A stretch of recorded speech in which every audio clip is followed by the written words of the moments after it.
Good afternoon.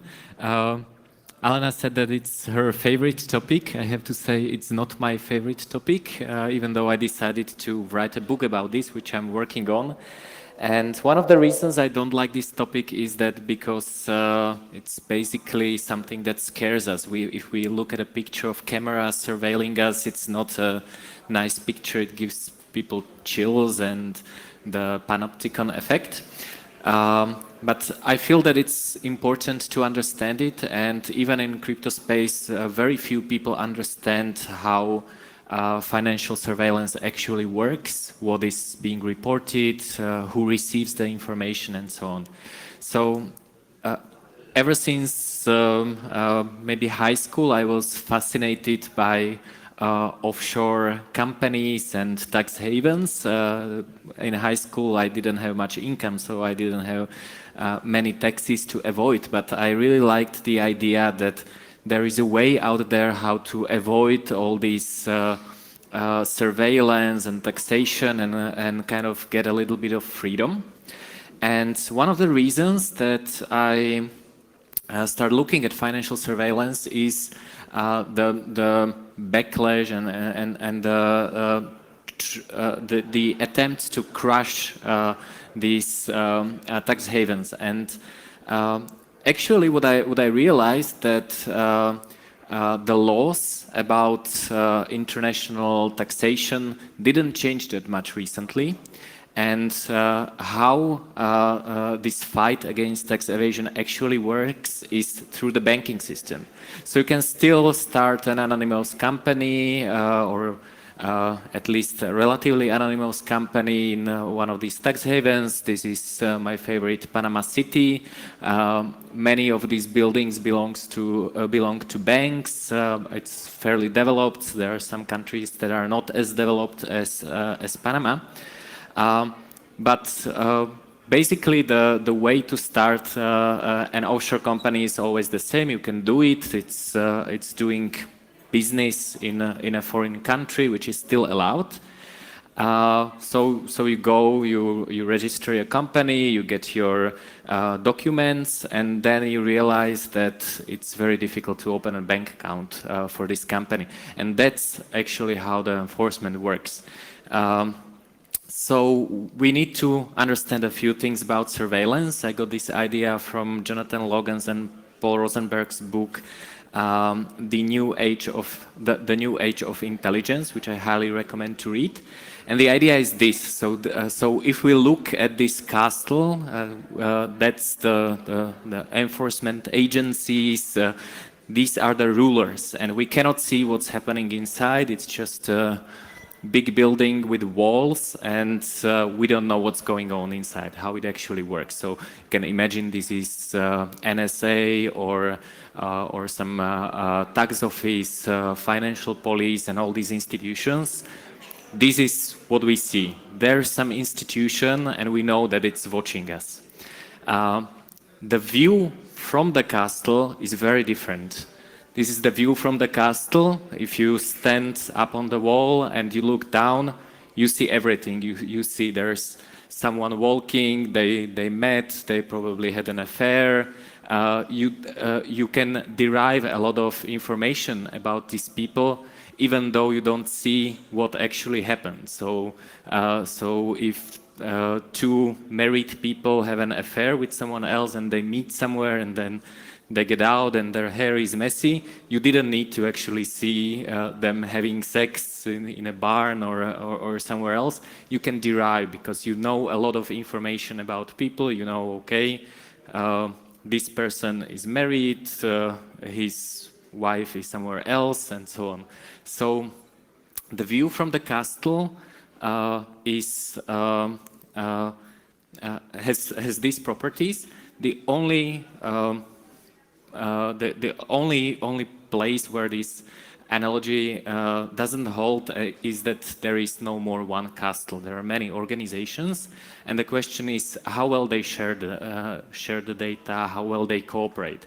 Because if they combine their views of the general population, the information is even stronger and it can have even more impact. So I said that offshore is no longer controlled or enforced by laws, but by the banking system. So the first thing to understand is what is the context. There is a very clear difference between targeted surveillance and mass surveillance. So targeted surveillance means, okay, someone has reason to believe that you are doing human trafficking or something really bad.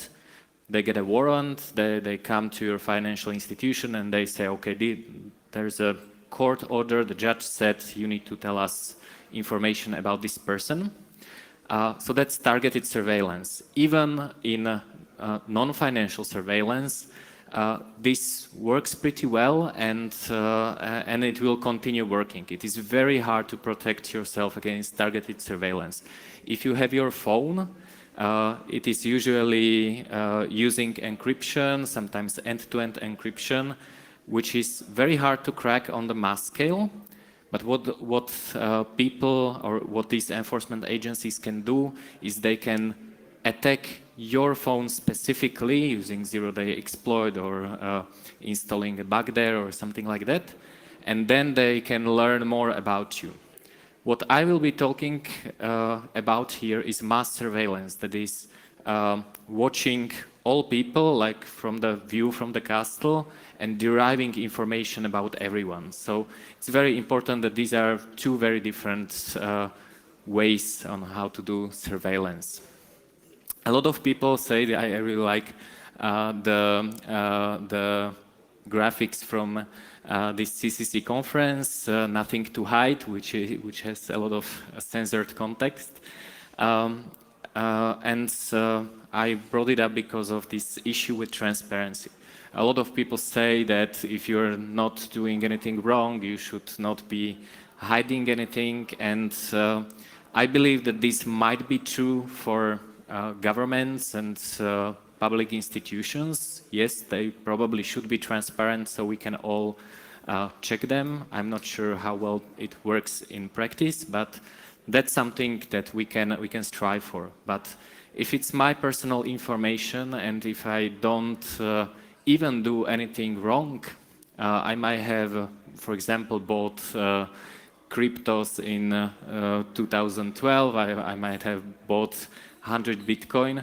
I don't want anyone to know, and it's not because I'm not willing to pay taxes. It's not because I'm using it for something wrong. I just don't want to be a potential victim of blackmail and theft, and I don't want other people to threaten me. So I believe that privacy is a legitimate requirement, and we should kind of strive for keeping our privacy, even though we have nothing to hide. We don't need to be bad guys in order to want privacy.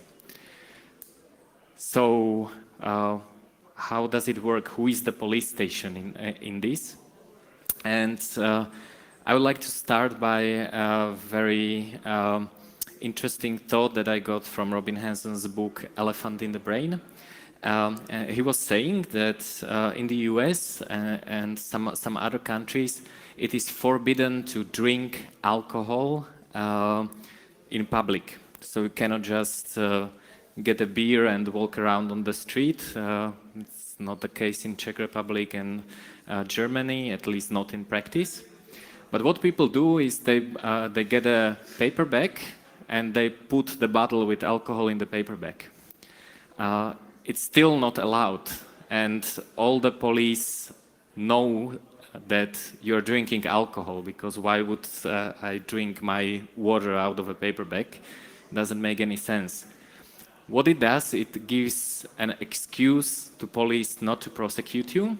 They have done everything, they have seen nothing wrong, so they have an excuse.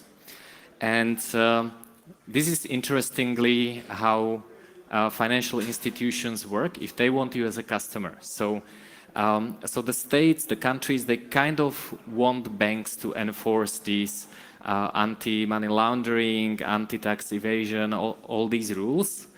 On the other hand, the bank wants you as a customer, especially if you pay high enough fees. So as Elena said, there's a lot of money being laundered every year. If you want to invest money with a private bank, they don't really care where you got the money from. It's not their business. All they care about is if you're going to pay the fees on the trades and on everything like that. So I had a very interesting experience. A few years ago, I was becoming a client of bank, and I went through this AML, Know Your Customer questionnaire. And the banker said that, first of all, he said, I apologize, this is not going to be nice, and I will probably ask you how often you have sex and what's your shoe size. But in order to make this work, please answer these questions, but please answer only yes or no. So he kind of told me to put all my financial history in the paperback. He didn't really want to know where I got my money from. He didn't really want to, hear my life story and what kind of an entrepreneur I am or anything like that, even though I had to send them my professional CV. I didn't ask for a loan, so that they didn't really care. So he was asking me a series of questions, and he specifically requested that I only answer yes or no, because the only thing he wanted is to fill this form and then have me as a customer. So when we kind of outsource this policing, this police station to these financial institutions, which are often private, they're very effective at what they need to do. But the question is if they're doing what the countries are trying to do them, or they're kind of trying to get an excuse. Okay, the alcohol is in paperback. I don't need to deal with this person.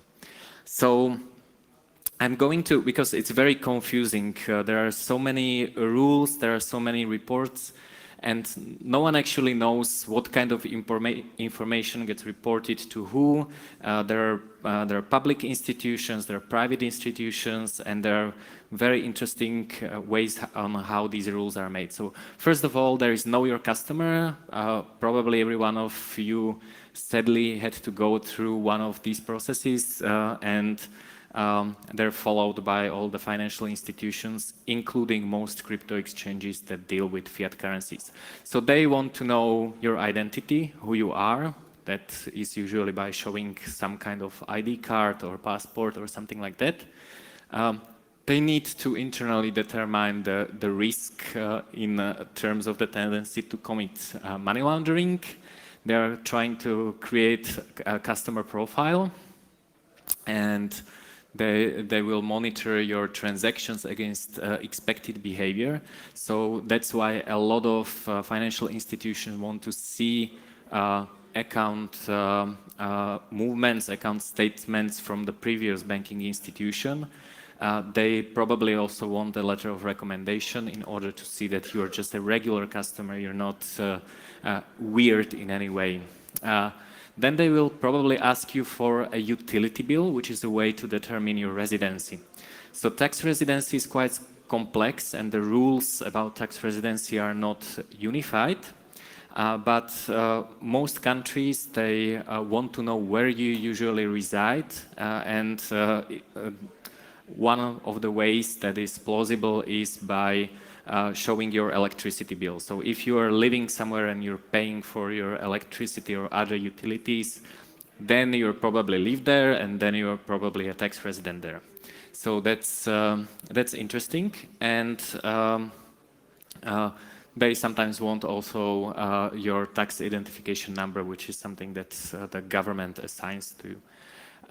What is very important is that it is very difficult to cheat the bank with nominee shareholders and nominee directors. It's directly a fraud. So what you can do, even now you can go to Seychelles or to Cyprus, and you say, I want to register a company, but I don't want to be publicly visible. So I'm going to hire a nominee shareholder, nominee beneficiary owner, or nominee director.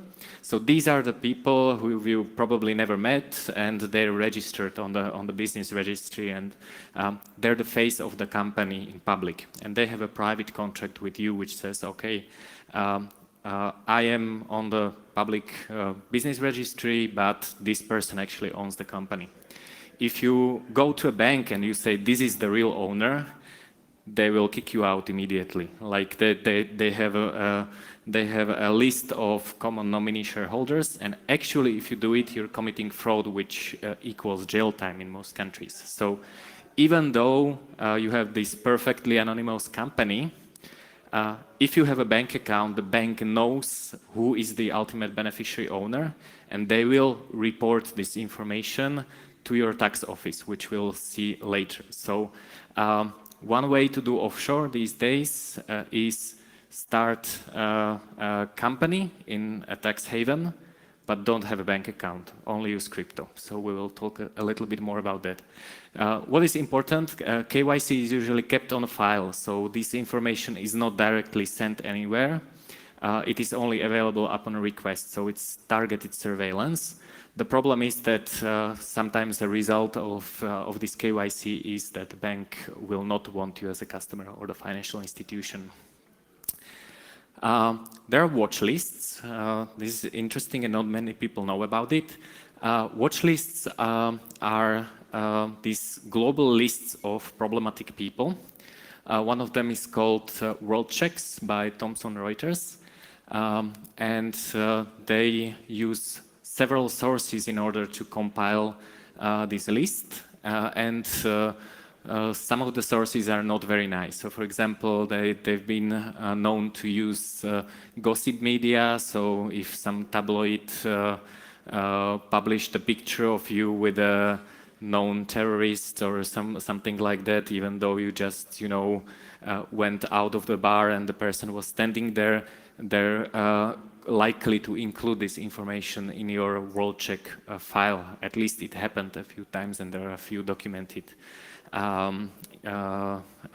instances when this happened. They also use forums, also very, very weird forums, like some white supremacy Nazi forums where Nazis are discussing some Muslim people, and this is actually used as a source of information. They're also recently started to use list of ICOs and advisors. I have a friend who became a technical advisor to a company that did an ICO. He was listed on the web page, and he had a problem to open a bank account because he appeared on one of these lists. So it's really not nice. What is the problem is that by contract, these watch lists, they're not, the company says that the financial institution doesn't use this as the only source of truth. So they are supposed to investigate better if you appear on one of these lists. The problem is that usually when you have a yellow or a red light and you are on this list, the bank will just refuse you, but they will never tell you why. So it's like, oh, sorry, we will not do business with you. We are a private company and you're a business risk. Goodbye. So we will never know that this is the reason why they don't do business with you. So KYC. The next thing is tax residence. I said that it's usually determined by utility bill. There's something that is called tax identification number that has been rolled out through OECD. Not all countries introduce the tax identification number. So when the bank requests your tax identification number and your country doesn't issue it, there's a website where you can say, okay, this one didn't roll it out. But other than that, you will probably need to get this number, and it's based on every country does it a little bit differently. There are some people that don't have tax residence, These are, for example, perpetual travelers that don't have any kids, don't own real estate, and they're just traveling all the time. So they have no tax residency. Unfortunately, this is business risk for banks, so they will force you to say which country is your tax residency, even if you legally don't have a tax residency. And what is important during the research about this, I was speaking to many members of bank risk departments, and they say that they over-report. So if I'm a Slovak citizen, or if I'm a German citizen, I'm a Panamanian tax resident in a Cypriot bank, the Cypriot bank will report to both Germany and Panama, just to be sure. So a lot of people say, oh, cool, I have a utility bill from this tax haven. That means my bank won't report my private information to my country where I'm citizen, and that's how I hacked this. No, it's not true. They will report to, like, if they have any suspicion, if you have a wife from a different country, they will report to that country as well, because they don't treat this tax information as private that much. Taxation itself is quite a difficult topic. I don't unfortunately have a lot of time for it, but tax reporting is automatic. So as I said, KYC is kept on file and on request, but tax reporting is automatic. According to CRS, OECD's Common Reporting Standard, it happens every year. At the end of the year, they will report that you have a bank account or an exchange account. They will report your balance, and if they know about any dividend income, for example, that you had, that they will also report this. So this is automatic. You cannot avoid it easily. There is another way how you can avoid CRS, and that is by being in a country that didn't sign it, which the only fairly developed country that didn't sign CRS is USA and the US territories. So FATCA is a predecessor to CRS, and it's a very interesting product of the United States that they exported to the world. So the only way to avoid this is by not being an American and banking in US or US territories, even better. So Puerto Rico, US Virgin Islands, anything like that. This could change anytime because FATCA is based on bilateral agreements. Right now it excludes US territories, but that could change anytime. Or of course, don't use bank and use crypto. These are income taxes, dividends, and account balances. Also, there is a lot of reporting, especially within EU, on other taxes like VAT. So we have VAT forms which companies need to send to their tax office in order to say how much business they did within the European Union. This is a mandatory requirement for anyone who is paying VAT. Also, in some countries, like in Czech Republic and Slovakia, you have electronic reporting of transactions. One of the reasons why I like Parallel Police is because this doesn't apply in Parallel Police, because Parallel Police is boycotting and we do not send this information. There are also tax cash limits, which kind of force you to use bank accounts on transactions. For example, in my country, in Slovakia, it's 5,000 euros. In France, it's even less. It's 1,000 euros. So you cannot actually legally buy even a more expensive laptop with cash anymore.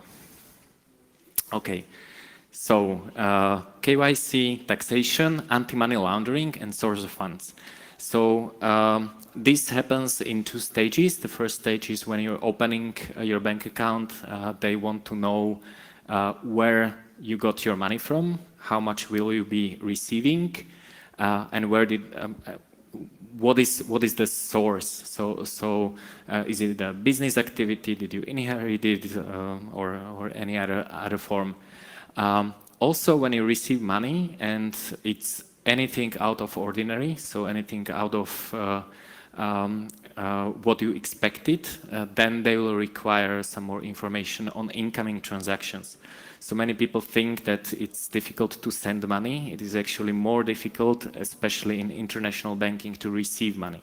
So if you receive money, they will, in most cases, require both invoice and the contract. So they want to see, okay, this is for services delivered and who is the company. They will often, for larger amounts, they will often want to know even the business profile of the party that is sending you the money. The tax information is reported to tax offices.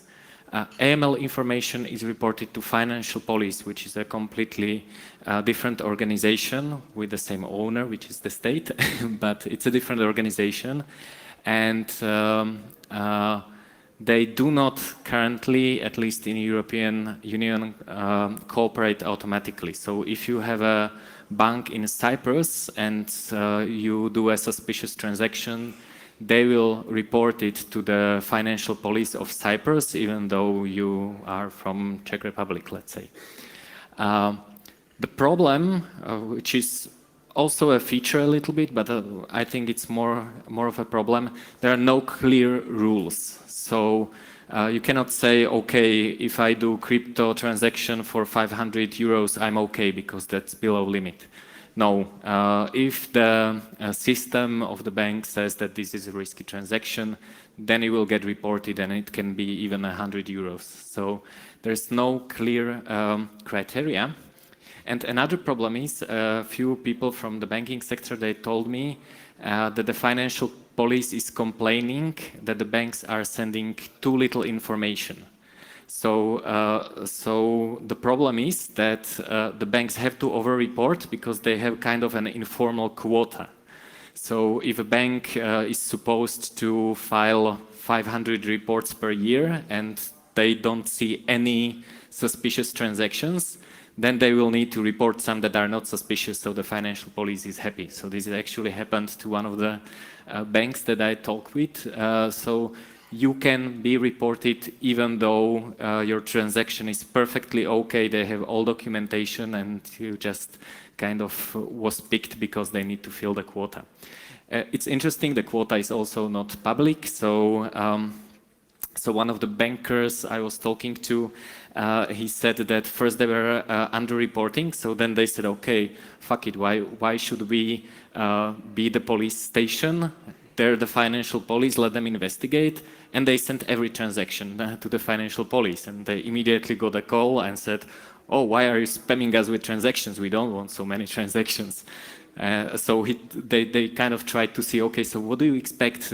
Is 100 okay, or do you need? So just to have a rough estimate, in Slovakia, the number of reported transactions per country is 4,000, approximately 4,000 per year. So it's not like your crypto transaction is reported. What would happen though is that many transactions won't go through. So they won't be reported, but the bank would just say, okay, we cannot receive this money. Also, AML doesn't concern only financial institutions. So in some countries, the law offices, real estate agents, and even some private companies that do completely unrelated business have to report transactions according to AML. So they're required to kind of snitch out on their customers, even if they don't want to. I don't know how they're going to enforce it, but that's what's happening. Okay, censorship. So private companies, they might choose not to deal with you. If you go to a bank and they say, sorry, you're not a good fit for us, we don't want you a customer, that's their right. Like, I also don't do business with anyone who wants to do business with me. I want to know if the project makes sense, if they're trustworthy, I check their reputation. So it's perfectly okay for any private institution to say, I'm sorry, we don't want to do business with you. On the other hand, with cash limits, the banks require you to use the banking infrastructure, the financial system infrastructure to do some kind of transactions. So for example, if no bank wants to do business with me, but I want to buy a house and I have the money in cash, there is no way to legally buy a house because I need a bank account. I need a way to send it through the financial system. So in some countries, thankfully, crypto is not considered cash. For example, in Slovakia, so I could just send them crypto and I didn't break any law.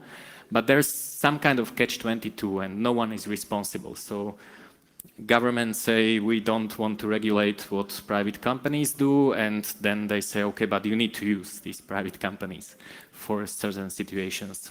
So it's kind of responsibility diffusion. No one is really responsible. No one can do anything about this because it's no one's problem. So one kind of censorship is we don't want you as a customer. Another kind of censorship is we are not going to let this transaction through. So some cases of censorship. The first case is a guy appeared in gossip media with a politically exposed person. They were on the same party. They got introduced into the watch list, and no bank wanted to open a bank account for the guy. Discussed in Nazi forum by Nazis. One of the cases. Everyone knows WikiLeaks when the credit card company says we don't want to process this transaction for this organization. Porn sites and gambling sites have problems. They have problems because the transactions are they have a high risk of chargebacks. A lot of companies that deal with legal pharmaceutical drugs or things like weed. So weed dispensaries are in a gray area, and it's very difficult for them to do banking because technically what they're doing according to federal law is illegal. So actually dispensaries deal a lot with cash. Even though if they can accept credit cards, they still have to somehow convert it to cash to buy the weed and so on. So there's a case of Sam Harris, which is a popular podcaster, and Patreon decided to censor his transactions. They kicked him out as a customer because the credit card company requested it. So that's interesting. I wanted to compare unbanked people in Europe to unbanked people in Panama. So a lot of people say, oh, it's very bad that there are a lot of unbanked people. So in Panama, more than approximately half of the adult population do not have bank accounts. On the other hand, it's no problem to come with a suitcase of cash with US dollars and buy a house because they don't have cash limits. So it's kind of a very different situation. Being unbanked in Europe is much worse than being unbanked in some countries where you can still use cash.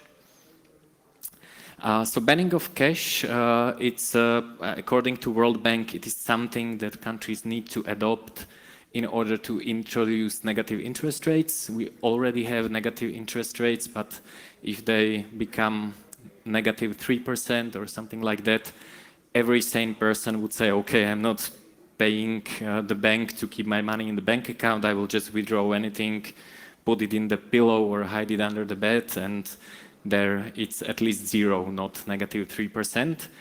So the only way how you can prevent this is you can say, okay, there's no cash. So either you have money in a bank account with negative interest rates or you don't have money.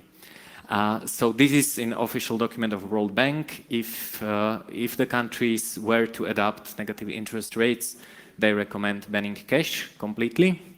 Also, cash is anonymous and uncensorable, so that's a very nice feature of cash, unless you are in a situation where the transaction is illegal. So then it's still uncensorable, but also illegal. So there's cash limits. Also, there's this push for cashless society. Everyone, please pay with credit cards and pay a few percent fees to the credit card company. So this is what is also happening. Also, if you want to take cash over border, the usual limit is 10,000 US dollars. So you cannot just, you know, bring 1 million euros to Switzerland and put it in a bank there. So the way to do it is with crypto. So the question why, who made up these rules? How did this become reality? So the usual answer would be lawmakers. Of course, they make the rules. But actually, it's a very small fraction of who is making the rules.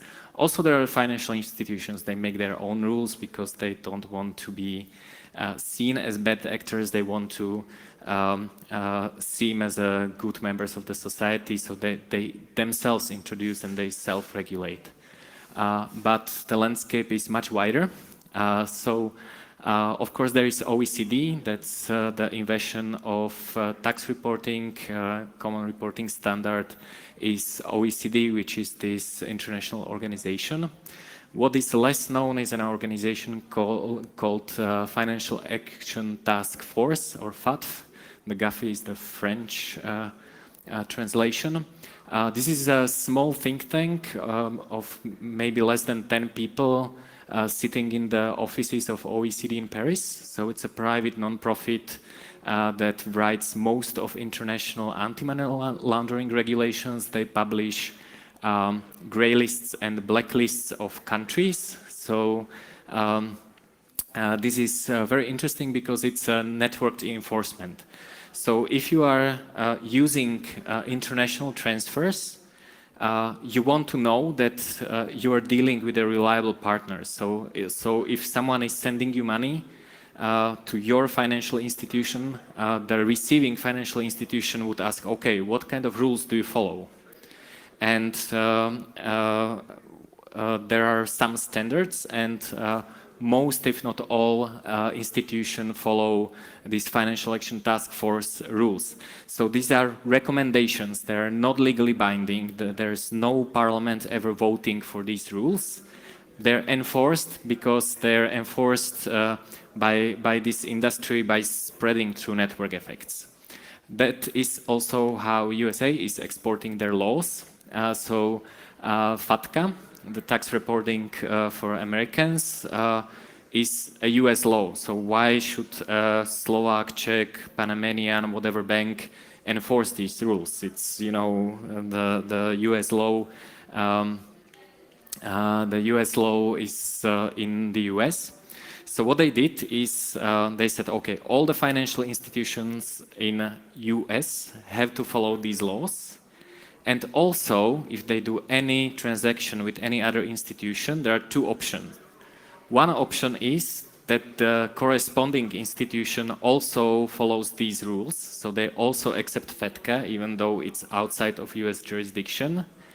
Or we will send 30% of every transaction that's done with the institution to the IRS, to the American Tax Office. So really, any institution, any banking institution, if they touch America or anyone else that touched America, they can either get a cut from the transactions through this network of 30%, or they need to accept this rule. So it's interesting because no members of parliament in Slovakia ever voted for, or at least not in the beginning of this law, but they still have to comply. Right now, it's enforced by bilateral agreements as well. So it's kind of more complex international, but the exporting was very surprising. And very effective, actually. So I don't know if you have ever filled a FATCA form. I don't do any business with America. I was not born in America. I don't have any relationship to America. And I spent a lot of hours in my life filling American tax forms. So that's really interesting. I mentioned companies that are creating these suspect lists and also recommendations. There are European Union working groups. They often create also only recommendations which are followed, so they don't need to go through the usual process. and intermediary and correspondent banks. So it's very interesting. A good example would be again Panama. So Panama uses US dollar. They don't have their own currency. So that means that every international transfer from Panama currently goes through an US intermediary bank. There are three big banks that act as intermediary or correspondent banks, and they require all Panamanian banks to follow some rules. So in Panama, no one voted for these rules. They're actually not even explicit.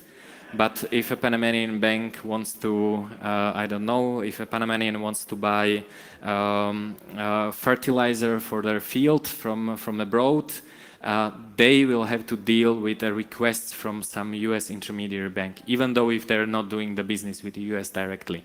So that's also interesting. So a lot of private and independent institutions that are not controlled by any kind of democratic process make up the international financial rules. So it's very nice and easy to complain, you know, these banks, they're evil and they, a lot of people, for example, say that these banks, they perceive crypto as a threat, it will destroy them, and that is why they don't want to deal with crypto. So I think the story is much easier. The story is if they perceive that this could be a problem and you are a person with a free account that's paying €2 per month in fees, and there is a risk that they will have a problem because you're sending money in and out of crypto exchanges and doing weird stuff, they will just say, okay, this is not worth it. The risk is higher than what we get, so we have our big retail business to protect, and we don't care about, you know, 500 weird people that go to crypto anarchist conferences. So they just say, okay, it's not worth the risk. So again, that's the responsibility diffusion. The financial institutions are not to blame. They're doing all they can to increase and grow their business. And politicians say, we didn't make up the rules. It's, you know, that's what the banks chose to be doing. So that's a very interesting situation. I would like to show you just this slide from a report on corporate surveillance. So I was talking about financial institutions which are private, but the private financial surveillance landscape is only part of a bigger landscape of surveillance. So these are financial services, but there are a lot of companies, there's a lot of specialization about how these companies are building your profiles, how they're learning about your behavior, how they're deriving new information from the behavior. You can Google it, the whole report is online. So it's part of something that's been recently called surveillance capitalism. For example, PayPal shares personal financial information with more than 600 third parties. I'm not making it up. You can look it up on their website. That's the list. It's public institutions, private institutions, risk management, credit rating organizations, and so on. So next time you buy your stuff with Amazon, know that this transaction potentially sends information to 600 other parties. The problem is, of course, internet is free. So if you're using a free service, then they need to make money somehow, and the surveillance capitalism is now very effective in enforcing,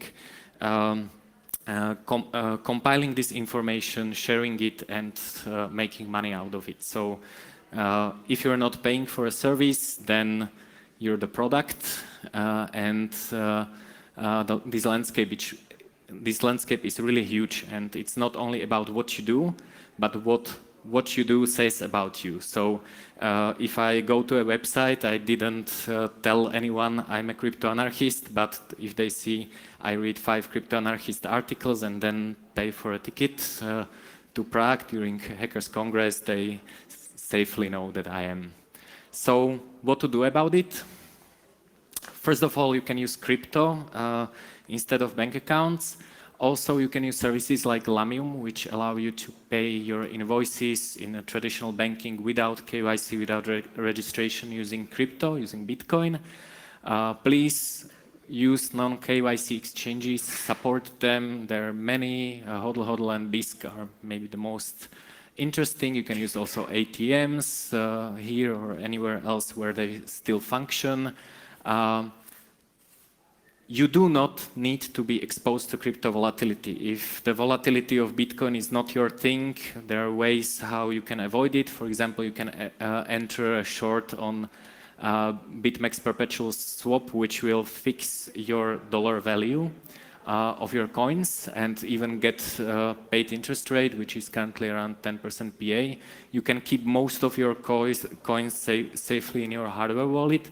So I'm saying this, that just because you want to use crypto doesn't mean you need to, you know, be okay with all the volatility. You can do it.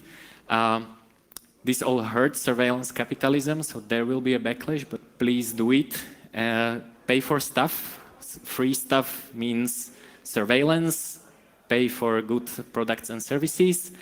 And if you have a choice to pay with crypto, even if you're a hodler, please pay with crypto. You can buy it back the same day, but please use crypto to keep your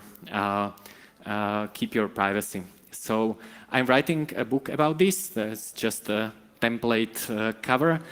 If you want to know when it's out, you can register some address, email address, even anonymous, I don't care, and I will send you an email when the book is out. It's maybe a third done, and thank you. I let you talk because it's interesting, but we have maybe one question or one or two quick questions from the audience. Sure, I'll be also around, so if you want to chat, I'll be happy. As before someone raises their hand, I have a few additions to what you were saying. The FATCA rules that are very new, like a few weeks ago, they released new set of recommendations that require custodial services in crypto to transmit personal information together with the transactions. So I'm not FATCA, FAT. Sorry, yes, FAT. Yes. Yeah, FAT. Yes. But in any case, this is one of the most crucial and important things that happened, and not many media have reported on that. Could you elaborate a little bit on that? Well, the takeaway is don't use companies that require your private information, then they will have no private information to pass. But the travel rule means if you're sending money from an exchange that knows who you are to some other exchange, they will also need to pass the information of who you are to the other company. We don't know how it will be implemented. It's just a recommendation anyway, but it will. Yeah. There's also, you mentioned that they don't want, the banks are scared to deal with potentially small customers and get into trouble because of them. I just recently was dealing with someone who has huge businesses in a particular bank. We're talking, potentially hundreds of millions of dollars, and he also has private account there, and he wanted to purchase 5 million worth of Bitcoin. Mm-hmm. And his bank said, no. Yeah. No. Yeah. So it's true. And it's also, so what is interesting, that the banks have this small department of account managers and usually much larger department of risk management. And some of the bankers I was talking to, they saw a clear business case. They wanted someone as a customer, and a bank clerk in a risk department that's making, 1,000 euros per month said, no, we cannot have this 100 million worth of money from this customer because it's not good enough for risk, and they couldn't push it even through the board. So they're very risk averse. The risk management department, they want to keep their job. And it's very easy for them to say no because their KPIs, they don't care if the bank makes money. That's right. Okay. Is there any question? No? Okay. No, so thank you very much. One more round of applause for Juraj Bednar, please. Thank you.